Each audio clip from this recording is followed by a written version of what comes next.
Antarctica is the coldest, windiest, driest and most inhospitable place on the planet. Most people visiting the frozen continent will only see it at its best, probably in the middle of the short summer and only for a few brief days. We saw Antarctica at its very best and absolute worst. My name is Yvonne Claypole. Jim is my husband. We chose to spend a whole year experiencing everything Antarctica could throw at us. Just getting there and back would prove to be an adventure in itself. Once there, we would have to cope with the most appalling weather you could possibly imagine. Just think what it's like when it's 30 degrees. Comfortable, warm and good for a swim. Let's drop 30 degrees to 0. Freezing point. That's pretty cold, and time to get out the winter woolies, overcoats, and probably a beanie and a good pair of gloves. Imagine another 20 degrees colder than that. That's a lot colder than the inside of your freezer, and that was the temperature inside our hut sometimes during the year, let alone outside, where it could get as low as minus 50 degrees centigrade. At the end of the 1990s, Yvonne and I lived on a small rural property on the Mornington Peninsula in Victoria. Life was good. Our 2 boys were off doing their own thing, and Yvonne and I were free to do the things we wanted. We'd already trekked, climbed and paddled a few of the world's mountains and rivers, but a year in Antarctica was a lot bigger than anything we'd attempted before. Unfortunately, Yvonne didn't want just Antarctic sunshine and penguins. She wanted the whole experience. That meant the full cycle of seasons. How would we get there? Where would we live? How would we survive the intense cold? And most importantly, would we get along? The enormity of the project really hit us when we started investigating the possibility of actually going there. Most people taking on an expedition of this size would spend around 2 years meticulously planning. It suited us to go the following summer, only 4 months away, and there was so much to figure out. I knew there was a privately owned hut at Cape Denison, a small rocky outcrop on the Antarctic coast, almost directly south of Tasmania. It'd be perfect, but what would it cost? What would we eat? How would we keep warm? Did we need any special skills? How would we get permission? And our jobs, would they be there when we came back? If we came back? The next 4 months were a blur. We gave up our jobs to concentrate on the expedition 24 hours a day, but there was still no way we could pull it all together ourselves. Can I speak to Graham, please? We roped in our friends and gave everyone things to do. This is all the dried stuff? The food list took weeks to prepare, and then the grocery shopping alone took 11 hours, and 4 of us, 2 days to pack it ready for the trip. A lot of the specialised clothing wasn't available in Australia and had to be sent over from New Zealand. Fitting me was easy because most of the people who travel to extreme climates are blokes. Yvonne was 5'4" and 52 kilos and looked like a carrot in a doona. As far as the accommodation was concerned, Don and Margie McIntyre were delighted to have tenants in their Antarctic hut. It was pretty basic, they said, and not too big. In reality, it was close to the size of our bathroom. On top of all the preparations, we needed to practice rescue techniques, learn how to operate and maintain all the communications equipment and the special digital video camera. The camera! Finally, we had thorough dental and medical checks. I checked into the local hospital and had my perfectly healthy appendix removed because apparently your appendix and the cold don't work well together, and we were going to be way beyond medical assistance if anything happened. On the whole, I checked out pretty well. And so did Yvonne, until the results came back from her routine mammogram. That's when we discovered that she had breast cancer. We had only 8 weeks to go before sailing south, and I had a life-threatening disease. My first question was, can I still go? The breast surgeon and our family doctor presented all the alternatives, but there was only one realistic option. If I was going to get to Antarctica, the breast would have to be removed. I didn't have time to feel sorry for myself. In fact, I treated the whole issue as an inconvenience. I just wanted to get on with the expedition. Probably, in hindsight, I used the trip as an excuse to avoid facing the breast cancer. Jim gave me the space and the love I needed and was there for me, absolutely. The whole thing had the potential to overwhelm us, but at this stage, the project had taken on a life of its own. Nothing was going to stop us from getting to Antarctica. The reality of our commitment really sank in when we brought the family together to explain the details of the trip. We'd be totally isolated for most of the 12 months. The family had to face the hard fact that any rescue was impossible. It may vary slightly, right, but mostly. It was tough convincing them that they were not to mount a rescue under any circumstances. If it was going to be hard for us, we knew it was going to be even more difficult for them.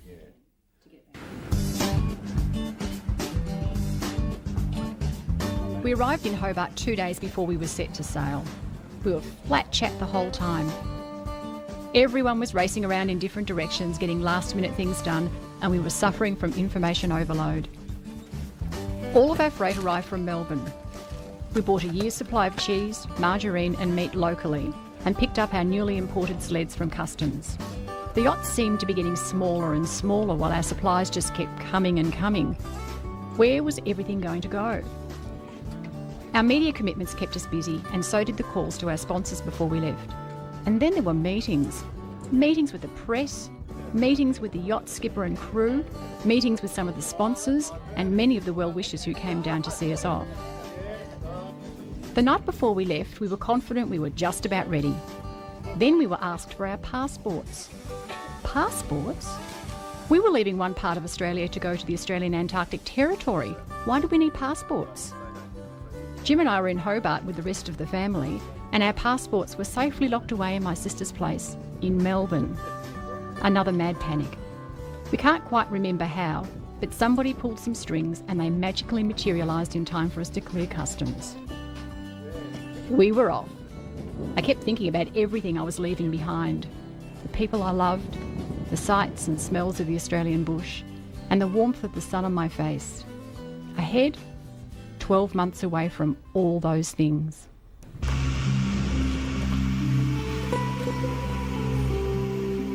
After all the preparation and problems, we now had a moment to relax. Life was a lot simpler on board, once we'd stopped worrying about all the things we'd left behind. After 20 years in the Navy, it was great to be back at sea again. I thought I was a sailor, but in the next 11 days I'd find out what real sailing was all about. Yvonne had never been on a yacht before. She was really nervous about the trip down on the 19-metre Spirit of Sydney, but said that despite being scared stiff, she wouldn't have missed it for quids. Only 2 days off the Tasmanian coast, the shorts were stowed away and the foul weather gear was out. It got colder and colder, and then, lurching over the horizon, came the first iceberg. Ice was a real danger now. It was a reminder that we were at the serious end of the trip as we made our way carefully around the bergs. Then, slowly, the massive continent filled our view. Cape Denison wasn't really a surprise. We'd seen so many photos and maps of the place, it was almost a sense of déjà vu.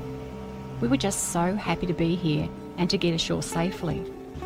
Some of the locals came out to greet us as we set about making the yacht secure. The mooring lines were the highest priority. Katabatic winds arrive very suddenly down here and can roar in at 200 kilometres an hour off the polar ice cap. We had to secure 12 mooring lines, along with 2 anchors, just to make sure we didn't end up being blown onto the rocks. But not everyone was happy to see us. We were here. It wasn't a dream anymore. It was real. What a relief to find Gadget Hut was still there. Gadget was one of Douglas Mawson's sled dogs and now immortalised as the name of our new home. What would we find inside? I thought it was reasonably large after what I'd been told. Yvonne thought the opposite. To her, the 3.6 by 2.4 metres was just a large matchbox. The actual living area was even smaller. Where would everything fit? We had to store enough stuff in here to survive 12 months. The first 10 days passed so quickly. Commonwealth Bay had started to ice over and it was time to farewell the crew. If they didn't leave now, they might be trapped down here with us for a year. While the guys had all become good friends, we were really excited about their departure. But there were mixed feelings as the boat sailed away from Cape Denison and we were left alone.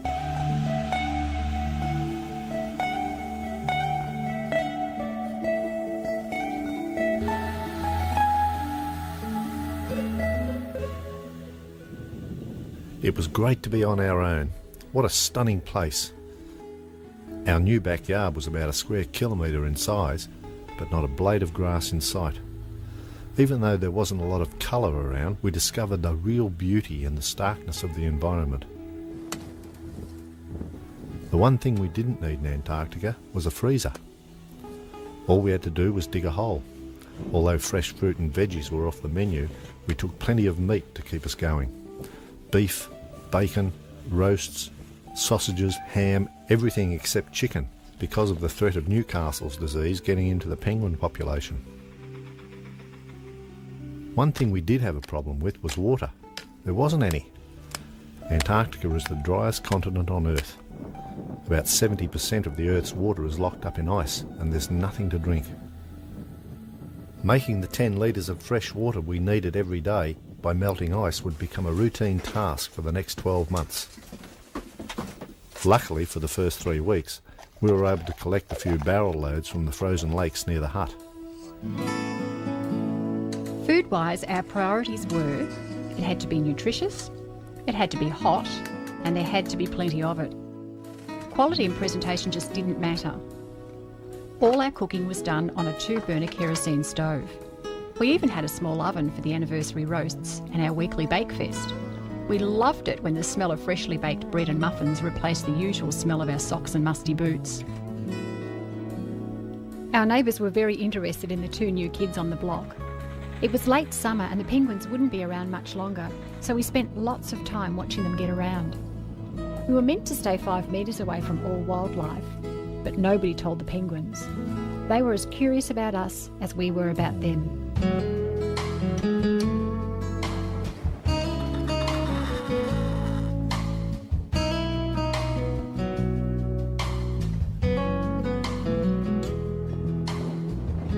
We didn't have much time to look around before the severe weather would set in.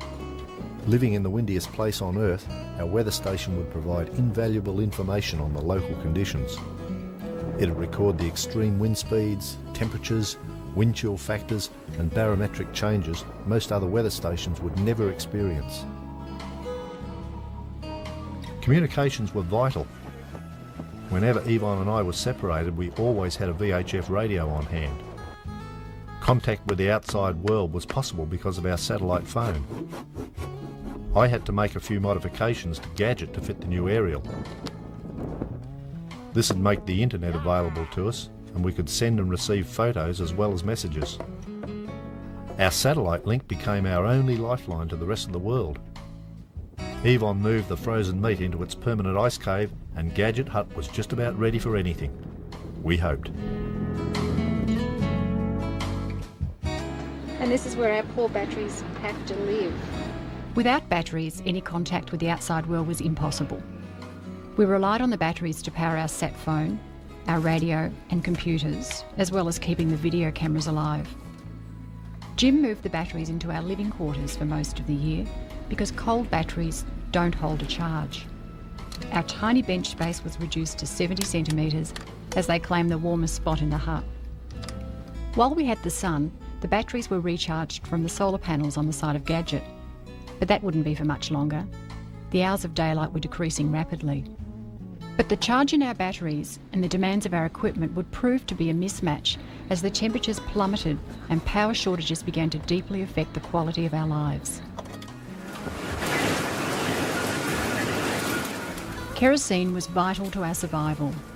It was our heat and our only means of melting ice for water.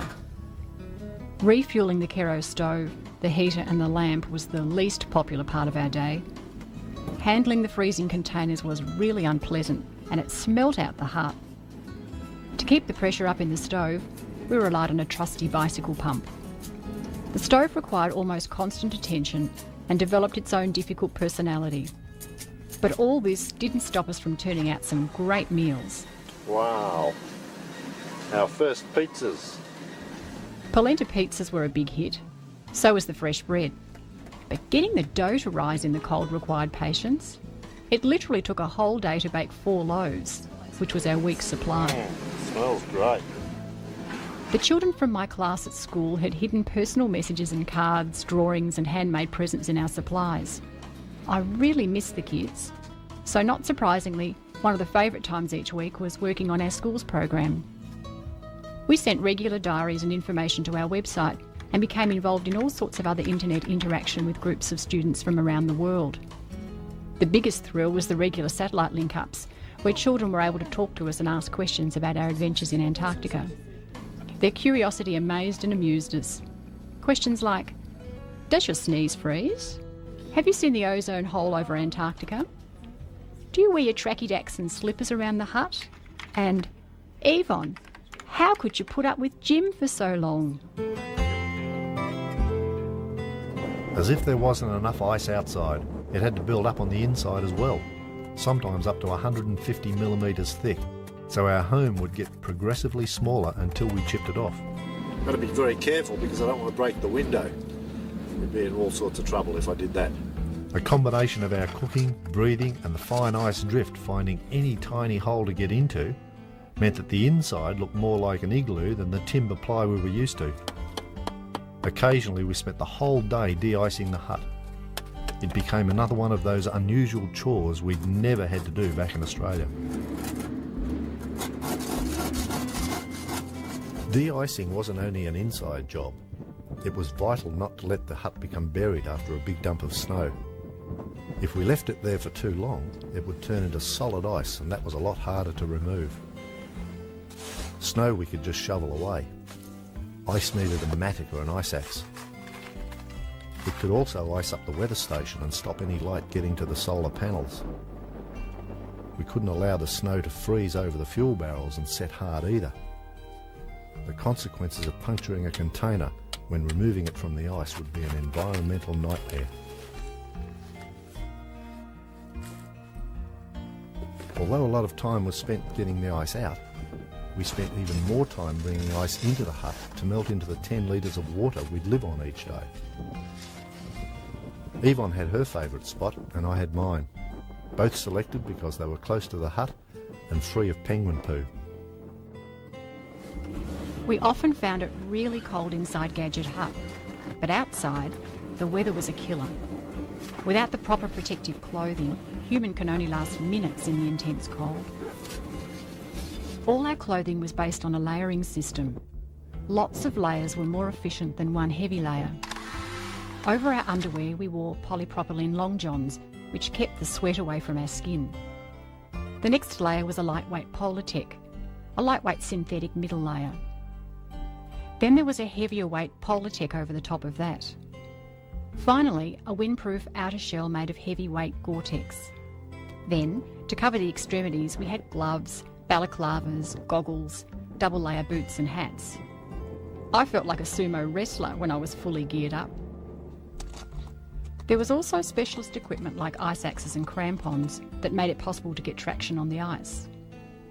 Even with all this stuff on, we might have been safe, but we were never warm and could only spend limited time outside on some days. In the middle of winter, it was sometimes only minutes, just enough time to do the essentials. In the brief time we had left before winter weather set in, we took every chance we could to get out and explore Cape Denison. Not much of the ice was flat, so getting around was always hard work. Yvonne loved the chance to get out and perform some of the experiments requested by email from schools around Australia. Altogether, I reckon we conducted about 20 different experiments in the time we had. A popular question we were asked was how we got around. There was no regular bus service on Cape Denison, but we had sleds and 2 pair of legs. The sleds were specially designed in England for use in ice environments, and we used them for hauling everything around the Cape. Things like equipment, our telescope, hard rubbish, which would eventually be returned to Australia, fuel and occasionally each other. If it was flat, it was fairly easy to drag around. Once the terrain went up or down, it was a whole different ballgame. We even tried our hand at underwater videography. A glad bag, a plastic bucket with a CD cover for a window, and some rocks to weigh it down took the place of a professional underwater casing. It took me weeks to put together, and we only used it once. It was fantastic to see what lurked beneath the sea ice. But the weather was changing and the hours of daylight were dwindling fast, and I was beginning to have my own personal problems with the intense cold. When my balaclava became wet from my breath, it snap froze to my beard. And it was finally time for the penguins to abandon the Cape. They would have to spend the winter out on the pack ice further north and away from the harsh weather that was about to set in around us. We were glad to see them escape the awful conditions, but we knew that once they had gone, our isolation would truly be complete. Yvonne and I were going to be the only living creatures in this corner of Antarctica. For the next couple of months, the sun barely poked its head over the horizon. It took a lot of motivation to get out of bed in the mornings at this time of year. Sometimes we put it off for as long as we could. Usually it was our bladder that eventually forced us to get up. The much dreaded trip out to the toilet bucket in the annex, in temperatures as low as minus 33 degrees, was an excruciating experience. We knew that living this dream would take us places we hadn't been before. Nonetheless, I was amazed when our body clocks went completely out of whack during the long months of prolonged darkness. We slept more, ate less, and began to lose all sense of time. Sometimes we were eating breakfast at 4 in the afternoon or dinner at 3 in the morning. Other times, we didn't know which meal we should be eating. It was only the satellite skeds and the interview commitments that forced us to continue trying to keep a routine. It wasn't easy and very frustrating. We seemed to have so little control over what our bodies were trying to tell us. Woohoo! Week 22! Birthday box. Something we used to look forward to was bringing in our weekly food boxes until, by the middle of winter, we discovered we were eating almost exactly the same things week after week. There was the odd stuff up too. We were forced to severely ration the tea and coffee for most of the year. When doing our sums back home, we based our annual consumption on what we drank at home, forgetting about all the coffee we used to drink at work. Coffee! First coffee in a month. Our record for recycling a tea bag was 8 cups from 1 Earl Grey bag. Beat that. Cup of tea's ready, Jim.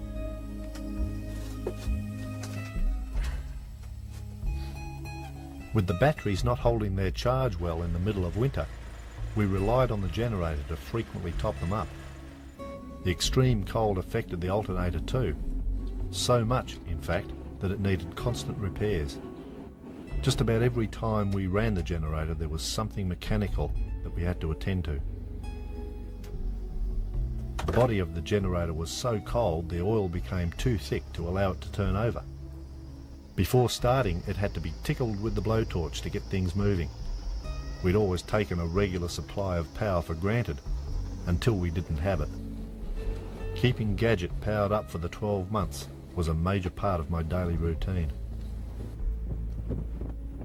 Even though it was the middle of winter, with an average wind chill temperature of minus 60, we still had to venture out into the blizzards to empty buckets, collect ice, and do a host of other essential chores. We'd gear up and stand by the door listening for any short lulls in the wind gusts. As soon as the wind stopped battering the walls of the hut, we'd race into action. I could almost guarantee that the moment we opened the door and stepped outside, we'd be bowled over by another massive blast sweeping down from the ice cap. You would have thought cooking at this time of year was a good excuse to get close to a warm flame. On the contrary, cooking dramatically changed the climate in our frozen hut. Some of the ice on the walls and the ceiling melted, and it would literally rain in the hut during the entire cooking process. The cook had to put up with some big cold drops of water splashing on them as they worked at the stove. The one who wasn't cooking took refuge under the bed. Trips to empty our buckets were becoming plain dangerous. It was essential to clip ourselves onto our blizz lines and at the water's edge to stop being blown into Commonwealth Bay. We'd set the safety lines up earlier in the year and made the rule that any winds above 90 kilometres an hour we'd clip on. And it was above 90 kilometres an hour most of the time.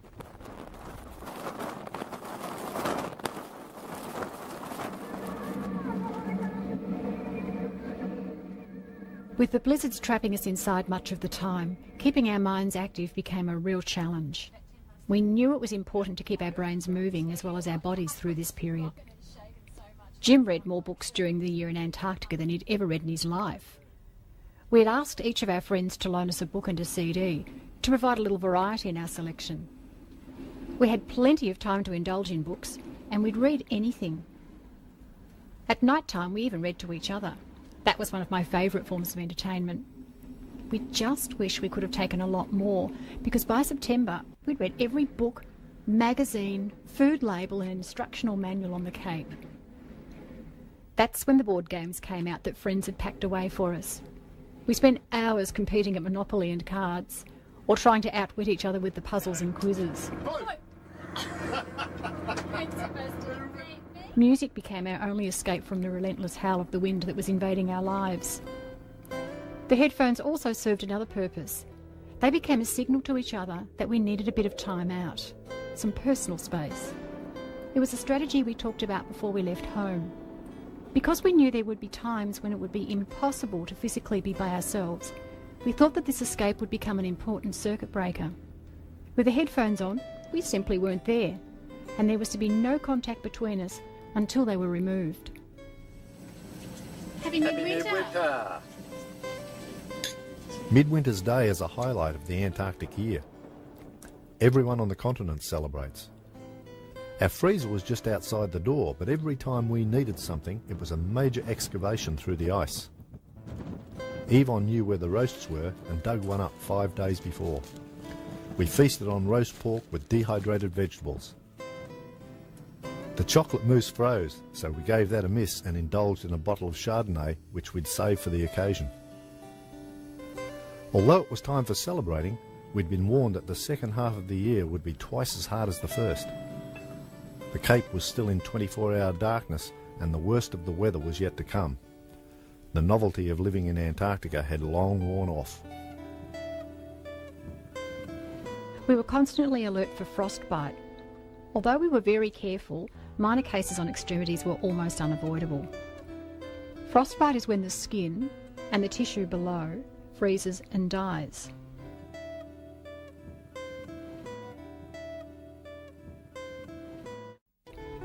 With no chance of a medical evacuation, we had to be very cautious. The line between just plain bloody cold and dangerously cold was very thin.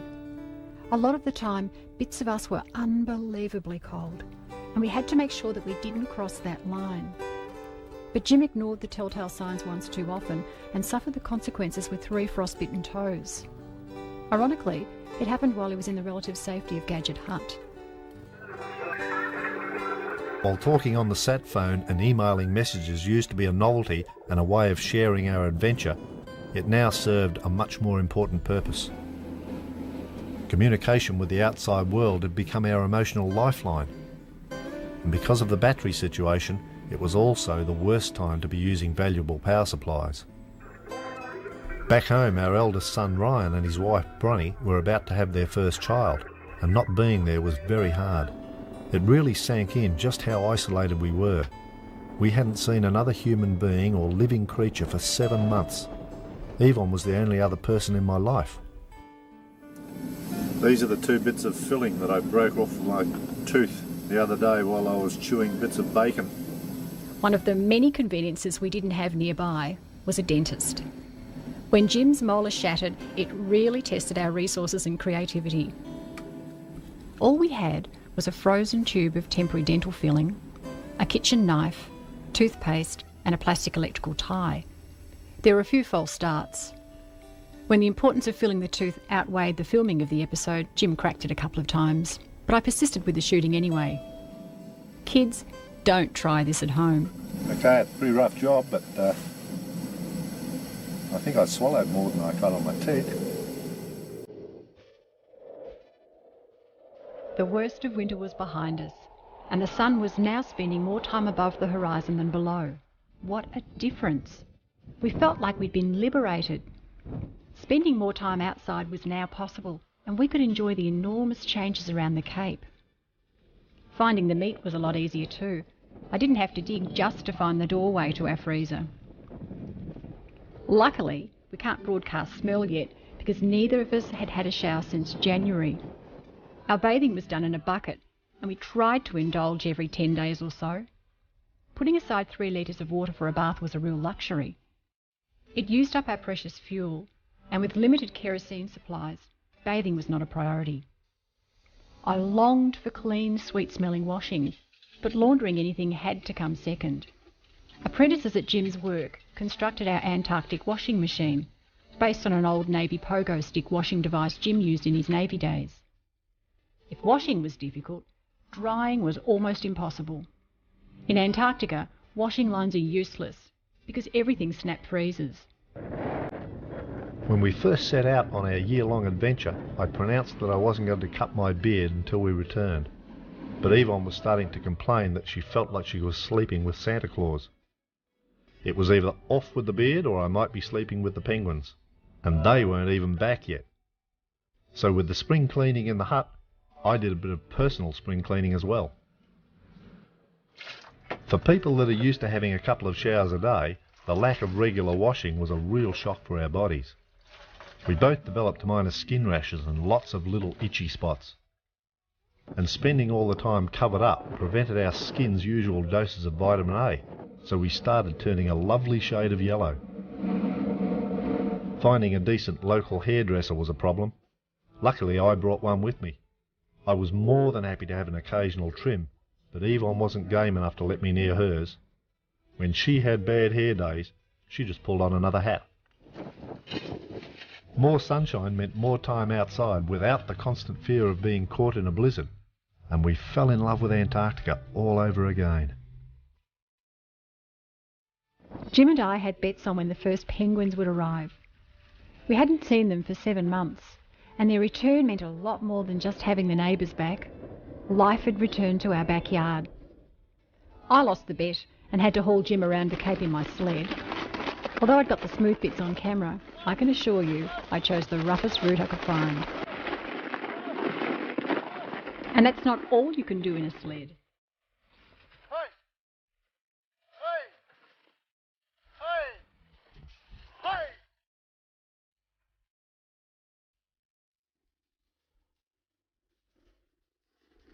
You'd think that Antarctica would be the best place on Earth to do the odd bit of astronomy, but on Cape Denison it was pretty average. The wind rarely stopped long enough to set up, and the eyepiece was so cold we risked getting our eyeballs stuck to the glass. But there were plenty of other things to do when you find yourself in the land of the midnight sun.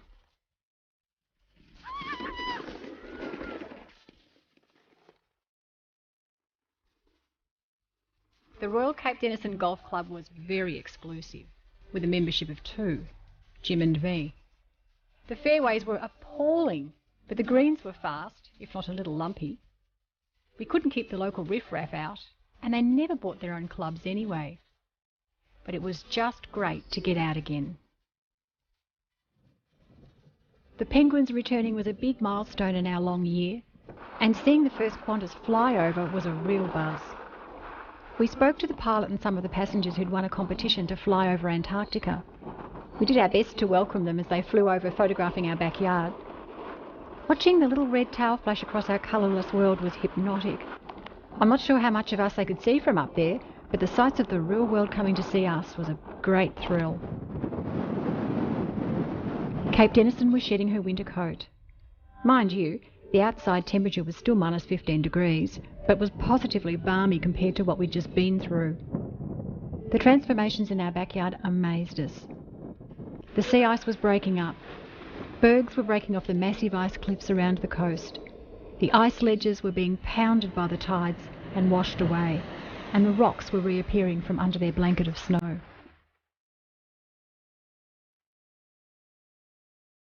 The Australian Antarctic Division emailed a request for our help in a penguin census. It sounded like fun and was something positive we could contribute to the body of Adelie penguin darter, so we were happy to help. The catch was, we had to count every penguin 6 times. It would have been okay if there were only a few hundred, but there were almost 60,000 patches of black and white, and it was impossible to distinguish one from the other. The whole count had to be done over a specific 10-day period, and 4 of those were a major blizzard. To this day, we're still not sure whether the guys at the division were having a good laugh at our expense, as we spent up to 16 hours a day ranging far and wide searching out every little penguin. The chicks were starting to hatch, and the annual race was on for them to grow up, lose their down coats, develop their adult feathers and become independent and ready for the onset of winter blizzards. We could almost see them growing in front of our eyes. But it wasn't just the penguins watching their chicks. The skuas had their eyes on them too. The skua is about the size of a small hawk, and bad news for nesting penguins. Unguarded eggs and chicks were staple skua tucker and easy prey. The life of a penguin chick was very tough. The blizzards and the extreme cold were bad enough without having to contend with these predators from the sky. While the penguins are the clowns about the place, and the skuas their predators, I can only describe the seals as plain lazy. They'd haul themselves ashore, all 400 kilograms of blubber, and sleep for days at a time. The only time they'd bother to move was to stretch or scratch an itch. Yvonne's favourite was the penguins, but for me there was nothing to compare with looking into the big watery eyes of a great Weddell seal. With the worst of the weather behind us and the new year approaching fast, we started to think about our return to civilization. Since arriving, I'd been careful not to wish our precious time away, but now I had to admit we were both ready to go home. It was time. We felt concerned when we heard that the satellite photos indicated the pack ice wasn't breaking up. It was always a possibility we might have to spend another year in Antarctica. We'd planned for the eventuality, but neither of us were looking forward to another 12 months of isolation. Our return ticket was just over the horizon, but we were still really anxious about whether they would get here or not. The pack ice was proving an impenetrable barrier, and our tiny boat harbour was still choked with 3-metre thick sea ice. There certainly wasn't anywhere else for Spirit to go except back the other way. At this stage, we were in almost daily contact with the yacht to keep track of the weather and the ice. Packing wasn't hard. We'd started cleaning and packing a couple of weeks before, and we'd eaten our way through most of the 50 boxes of food we'd brought down. All that was left was sorting out the 12 months of rubbish we'd accumulated, disconnecting the electronic system, and making the hut secure and ready as a shelter for any emergencies in the future. It was touch and go whether Antarctica was going to let the yacht in. They'd been zigzagging for days, trying to find a lead through the pack ice. We were hoping they'd reach us before New Year's Eve, so that we could all be the first on the planet to welcome in the year 2000. We waited, and we waited. No one was exactly sure when they'd reach the harbour. Everyone was waiting. Then, like a little stick on the horizon, Spirit appeared.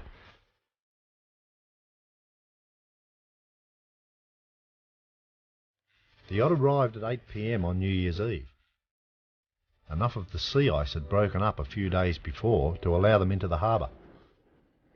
At that time of year the sun never sets, so we had the distinction of being the first people in the world to see in the new millennium. No dispute, we were the first.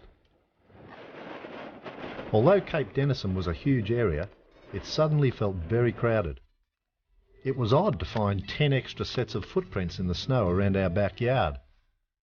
The crew spent 8 days with us, helping us pack and load the boat, and having their own personal Antarctic adventure. The weather had been uncharacteristically mild since the yacht arrived. Yvonne and I were starting to worry. A blizzard was long overdue, and we figured it was going to be a doozy. The decision to leave was made quite suddenly, and we left ourselves a window of only 6 hours to get off the Cape. While we were really hanging out to get underway, we suddenly had mixed feelings about leaving the incredible adventure behind. It was time to say goodbye to Gadget. Locking her up for the last time was like turning off the lights and putting the cat out. She'd kept us safe for a whole year, but we weren't really sad to see the back of her. At this stage, all we could think about was home and a hot bath. As we headed out of the harbour, one of the crew noticed that Jim was focused ahead where we were going, but I was looking back towards the Cape. I was desperately trying to imprint the final images in my mind. I didn't know whether we'd ever return again, and I wanted to remember everything. Ironically, the trip back home proved to be more dangerous than anything we'd experienced while we were in Antarctica. The weather we were trying to beat caught us the morning after we left. The Southern Ocean wasn't in a good mood. Hang on!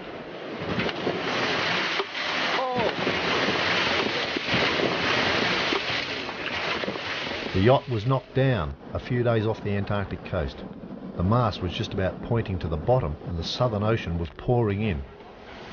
We were very lucky that Spirit recovered and able to sail on because we were still way too far south for anyone to get to us. The short weeks on the yacht were an important step in readjusting to civilization. We had to learn how to cope with being around other people again after 12 months on our own.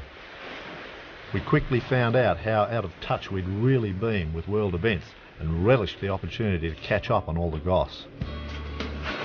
It was only the last couple of days of the trip north when the weather improved, and it was a novelty to see some wildlife other than penguins. The dolphins entertained us as we sailed across Bass Strait, reminding us that we were nearly home.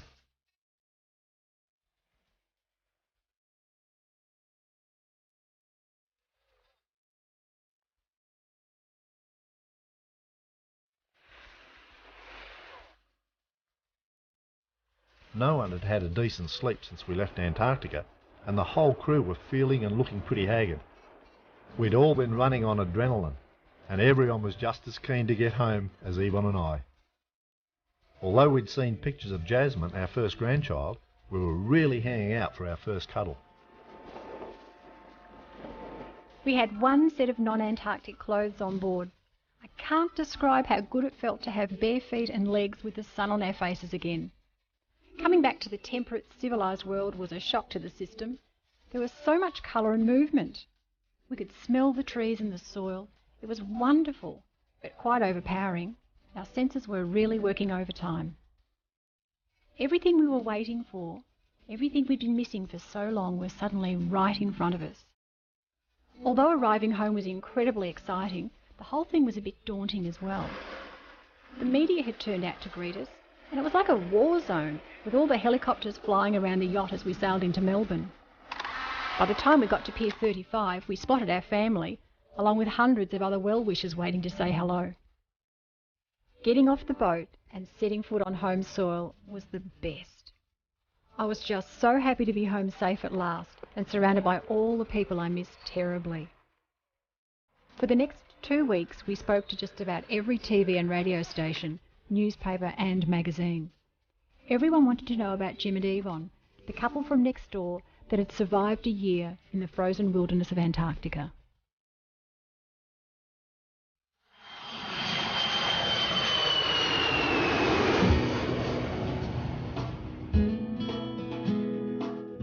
Off to Antarctica again, this time in the luxury of a Qantas 747, a long way above the extremes that we had to endure only 12 months earlier.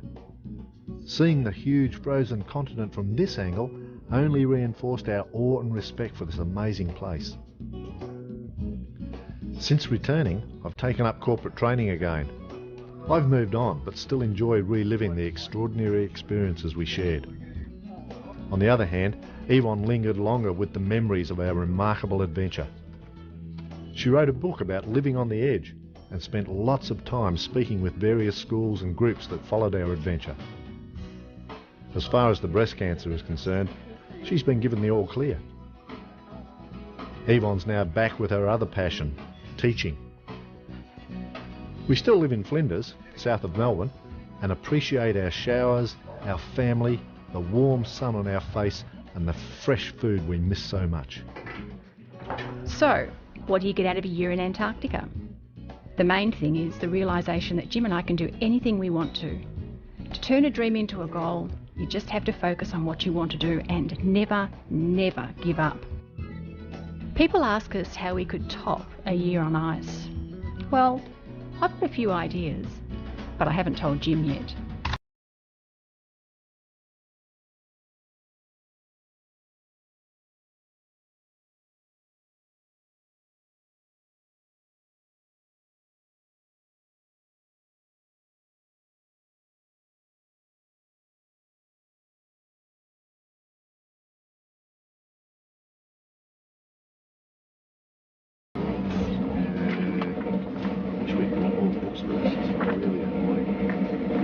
It's so bloody hot in here. I'm really sick of this. How many times do we have to do this take? Get that thing out of my face, will you? Settle down, Chip. Settle down. Oh, I'm sick of this. What do you want? Break? Yeah. Break, guys? Yeah, bring it on, let's do it. Let's get some pizzas. Where are the inflatable penguins? Are they coming? Are they ready yet? Nah, they'll be here on Tuesday. Some of the shit